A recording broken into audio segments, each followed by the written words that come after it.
এই ছেলেটি যে প্রতিদিন ভাঙারি কিনে বিক্রি করত, একদিন সে ভাঙারির মধ্যে একটি মোবাইল ফোন পেল। ফোনটা চালু করতেই দেখলো দারুণ ভাবে কাজ করছে, কিন্তু ফোনে শুধু একটি অ্যাপস, টাকা কামানোর ইনফো স্টেশন। কৌতূহল বশত সে অ্যাপসটা খুললো। সেখানে লেখা ছিল একজন লোক তার গার্লফ্রেন্ডের প্রতারণায় রাগ করে নিজের এঙ্গেজমেন্টের রিং গুয়াংহুয়া সোসাইটির ভাঙারির কাছে ছুঁড়ে ফেলে দেবে। এটা পড়ে ছেলেটা চমকে গেল, কারণ সে ঠিক সেই ভাঙারির কাছেই দাঁড়িয়ে ছিল।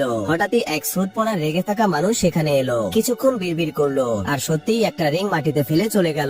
ছেলেটা রিংটা তুলে নিল, তাতে ছোট্ট একটা হীরা ছিল।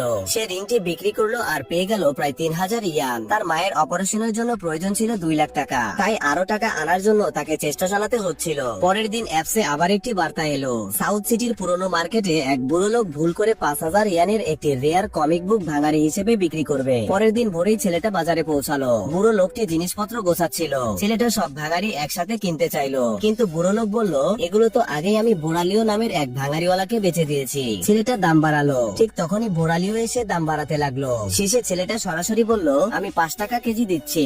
বোরালিও পিছিয়ে গেল। ছেলেটা কমিকটি পেল। ঠিক তখনই এক চশমা পরা ছেলে এসে বলল, আমি এই কমিকটা 2000 টাকায় নেব।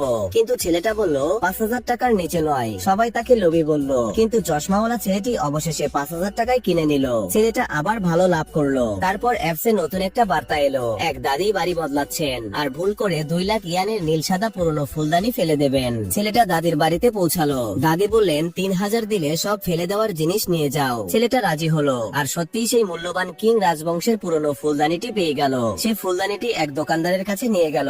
দোকানদার পরীক্ষা করে বলল, এটা আসল কুইং ডাইনোসরটি। বাজার দর প্রায় 2 লাখ টাকা। বন্ধুত্বের কারণে দোকানদার 1,80,000 টাকার অফার দিল। ছেলেটা রাজি হয়ে গেল। এত টাকা হাতে পেয়ে সে তার মায়ের অপারেশনের সব খরচ একসাথে দিয়ে দিল। মা অবাক হয়ে জিজ্ঞেস করলেন, এত টাকা এলো কোথা থেকে? ছেলেটি বলল, সব টাকা সব পথে আয় করেছি।